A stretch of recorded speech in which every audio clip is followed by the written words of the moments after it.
Oftentimes, Nigeria believe the economy is quite tough.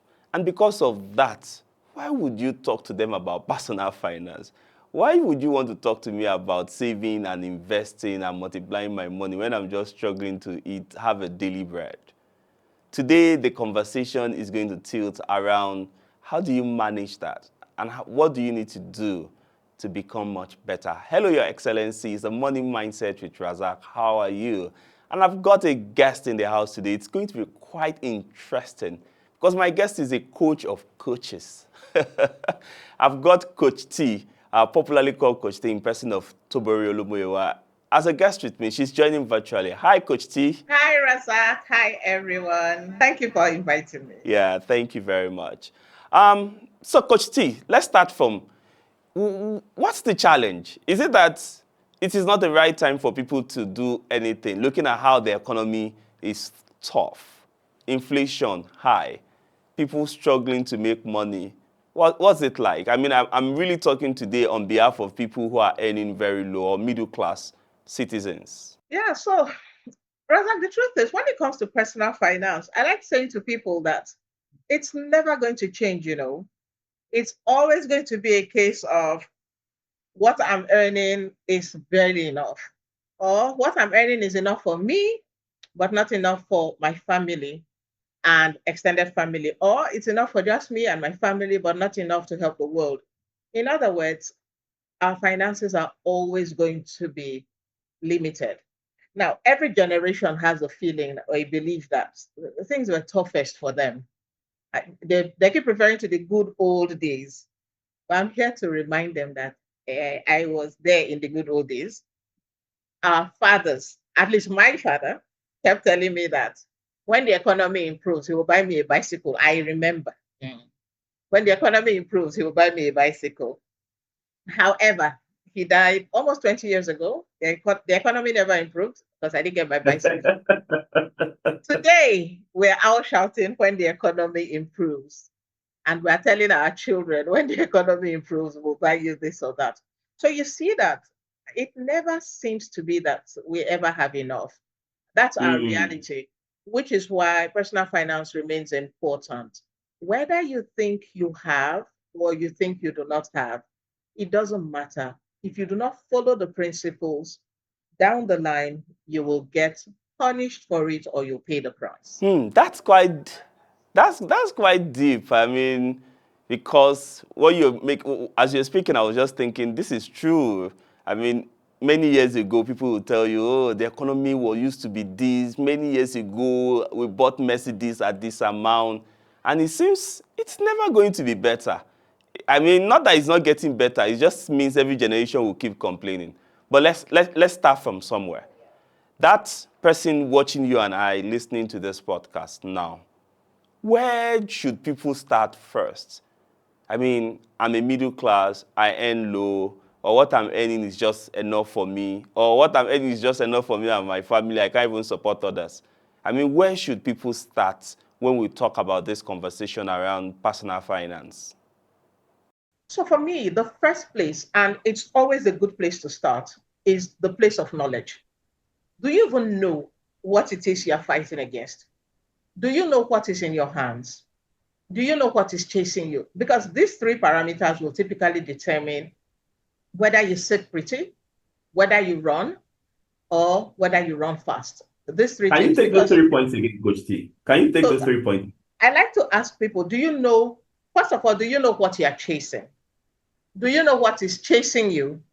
And do you know what's in your hands? Because it's a place of knowledge. So let's Hmm. take someone who, so let's take two scenarios. If you have a child who is comfortable, has not really experienced hunger. Hunger for that child means I want to eat pizza, but my mom says I should take a burger. So that's for him, that's hunger. He's hungry for pizza. Versus a child that has not eaten in 2 days. The thing chasing these two children is different. The person who hunger is chasing has a far higher drive. The hunger is deeper. So that one knows what's chasing him hunger. The one that thinks that hunger is the desire for pizza does not even know that there's something called hunger. Now, what is chasing you? Is it something that is pushing you enough? Is it propelling you enough? Now, what's in your hand? Because for some people, they do not even know that the fact that you have a pair of hands at all means that you have something in your hands, that you even have hands. Some people don't have hands. Some do not have arms. Some do not have a life. Some do not have the ability to think. Some do not have shelter. Everything you have is something in your hands. So, do you know what is in your hands? So, do you know what is chasing you? Do you know what is in your hands? And number three, do you know what you're chasing? What are you chasing? So for people who know what they're chasing, you will find out that they seem to be driven. They seem to hit their goals because they know what they're chasing. When they reach it, they understand. When they reach it, they're able to celebrate and put new. It's always the best place to start. A place of knowledge, a place of illumination, because if there's no light, you cannot see. For everyone out there, and I'm not saying this just to make people feel inspired and motivated. No, it is principle. And when we say principles, they are fundamental truths. Whether you like it, whether you agree with it, whether you support it, it's immaterial. It is fundamental. These things I'm saying to everyone today are principle. You need to know. Let's even say you don't have money. When you say you don't have money, what is money to you? How much do you not have? How much do you have? And for me, Razak, that's always the best place to start. A place of knowledge for everyone, whether you have or you don't have, a place of knowledge. And I think this is why we're doing this podcast, because we really want to give people the opportunity to know where to start. I mean, I love those things. What is chasing you? What are you chasing? And what is in your hand? I mean, those are three fundamental facts. Now, let's look at this and let's play some scenarios, right? People will tell you, I earn very small. My salary is just 100,000. It's just 80,000. My salary is 200,000. And I've come to realize, the question is, they will then tell you, well, I mean, what do you want me to invest out of this? What's that thing? What's your advice for such people? On the topic of investment, it's such a broad topic that there's where to start and where not to start. For a lot of people, I see that they're thinking of investing in some, I wish it was third-party items or third-party elements. For many people, what they should start the investment with is in themselves. Many people need to invest in themselves. So let's take someone who earns 100,000 naira. The truth is, between me and you, depending on the size of the family, depending on where the person lives, depending on what the person desires, depending on the person's appetite, depending on the number of dependents, the 100,000 may not even be enough to tide the person from 1 month to the other. But that's a lot of dependence. But no matter where the person is, the concern I'm going to have the most is around the person's mind. How much has this person invested in their mind? Because 100,000 naira is a dream amount for many people. There are people who earn 30,000 naira in the same country, yes. They are barely scraping by, but somehow they eat. Somehow their children are in school, because obviously the children are going to go to free schooling. They're going to go to public schools. They will find a way to look for schools that are extremely inexpensive. They are going to look for food that is cheap. Somehow they'll find a way. Accommodation has to be very low because they're living below the poverty line. Somehow they'll make it work. So for such a person earning 30,000 naira, your 100,000 naira is his aspiration, is his dream, meaning that you have an advantage. There are many things you can start with. And I'm not saying this just because there are people who have already taken a position that you don't understand. They are just giving, is it possible in this economy? It tells me that that person has not invested in the person's mind. If you have invested in your mind, remember that you will have a goal. You know what you are chasing. So the 100,000 naira is simply what you have in your hands. It's not what you are chasing.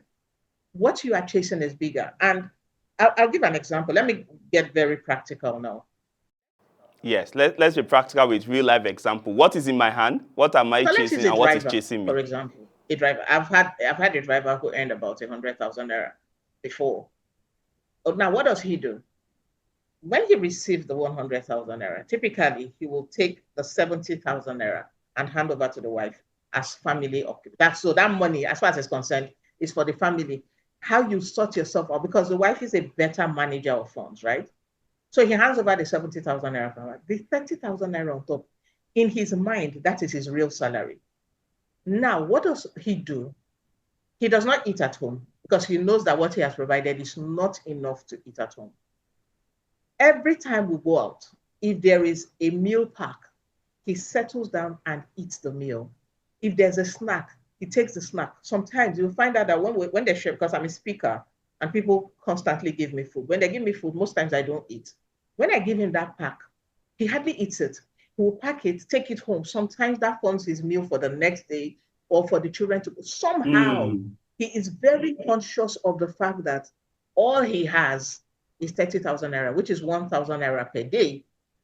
When he's going out, he aligns his movement with my movement. His children's school is directly opposite his house. He farms, he has a little garden. He is very hands-on. Then, at the close of work, when he's done driving me, he helps people. He does support driving. He does, he didn't own his own car. So he used to do something like, I can't remember the name. It's not hire purchase, but where someone who has a car drives during the day, then at night he takes the car and drives, does some few trips here and there. But somehow he made it work. His children are almost all done with secondary school. He's happily married. He has 4 children. Somehow he's getting along. Then he used to farm. He used to carry me on weekends, except special duty. For every special assignment, he got an extra tip. But with 100,000, in fact, technically, with 70,000, he was maintaining his home, because that 30,000 naira that he used to keep aside was the money he was accountable for. That was the one he had control over. Then he also had all of these saving schemes that they used to do. And he belonged to groups, he belonged to associations, was very friendly. He always used to have gigs. Somehow, his social, and this is bringing me to the real assets now. His investment in humans was top notch. He was very good. He had social skills. People were always giving him gifts. His children were liked. In fact, his children were loved. People always wanted to help, always wanted to support. Why?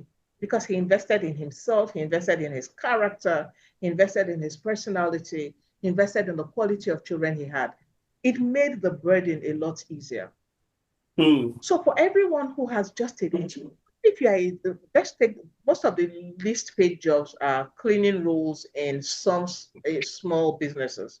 Even if it's a cleaning role, you clean only 2 hours in a day. If you sum up all of the time, you clean 2 hours. So what's going on for the remaining 22 hours of your life?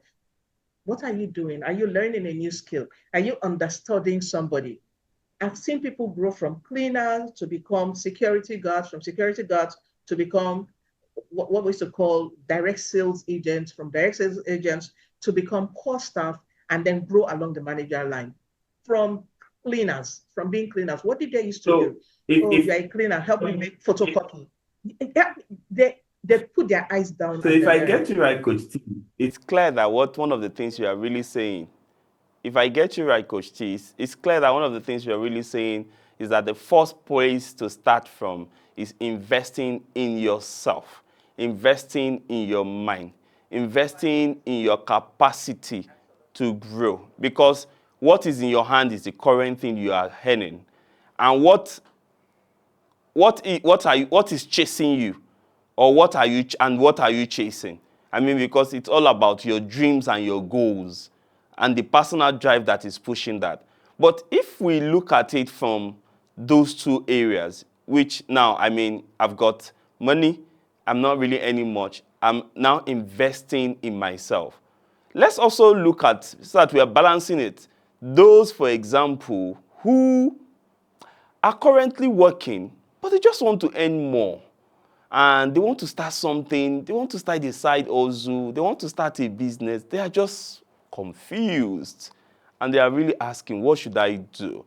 Maybe after this question, I mean, for those who are young graduates and who are just about to start, let's start with the young graduate first. I mean, there are instances I've seen parents, I've got a young graduate, I mean, he's still looking for a job, I don't even know what he can do. He has started doing one or two things, but he's not making money. And you know, there's this urge, everybody wants to make quick money. You see people who come for interviews, who are young graduates, who are asking for 2 million naira as a salary, starting salary. How do we deal with that vis-a-vis this issue of personal finance? Is it the urge that they just want to make more when they don't have the capacity? Or for those who are humble, how do we balance it for them? What guide do we give to them from a point of personal finance? Because that's something a lot of young people don't have. Yeah, so I always tell people, I'm going to just segue nicely from what we were saying before. When we say invest in yourself, also start by investing in your social capital. That's by far one of the most profitable capital anybody can have. It's in fact it's one of the best capital of the truly wealthy in the world today. For young people, you need to start building credibility. You need to build capacity. You need to have people who can help you. And how can you get people who can help you? You need to learn to intern. People are too quick. I see someone who has just graduated from school, and the next thing he's saying he wants to be a CEO. How can you be a chief executive officer when you've never been an executive officer before? But don't you observe it a common trend now, Coach T? Don't you observe a common trend now that maybe I'm wrong, maybe I'm not. Every young person wants to start their business and become a CEO. Is it a fundamental? I How do said, we how do we I balance don't that point? understand. Oh, but one thing I love about life, this particular life we're living, maybe there's another kind of life somewhere, but you see, this one, life will humble you because life operates on principles. If you miss the principles, it will correct you. So a lot of people who were like, oh, I want to be CEO, I cannot work for anybody, I don't want to have a boss, I want to be in charge. Most of them have gone back to start looking for jobs because you can't cut corners.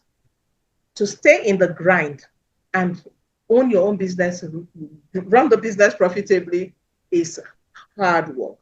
And if you've not built the capacity to stay in the place of hard work, you will struggle. So why don't you just humble yourself? I always tell people, start by interning. Even my young children, they're all doing internship. You cannot start. I'm not going when I'm not stark insane. I'm not going to hand over hundreds of millions or even what am I saying? Even a 1 million naira to a child who does not have experience. I'm not going to hand that money because it's tantamount to throwing my money away. I will only hand over that money to a child who has shown capacity. That you have capacity is not even enough. You need to show that you have capacity to handle that business. And that's a mistake many young people do. What I would encourage them to do, calm down and learn at the feet of the masters. Go and intern, go and learn. In those days, we used to pay. If you look at the apprenticeship system, you pay to learn. Either you pay with money to become an intern, or you pay with your time. In other words, you go and serve the master. You stay in his house and learn. You pay with time, or you pay with money. You pay them, then they will teach you. So Coach T, if I could help this, because I mean I want us to wrap up the first part of this conversation.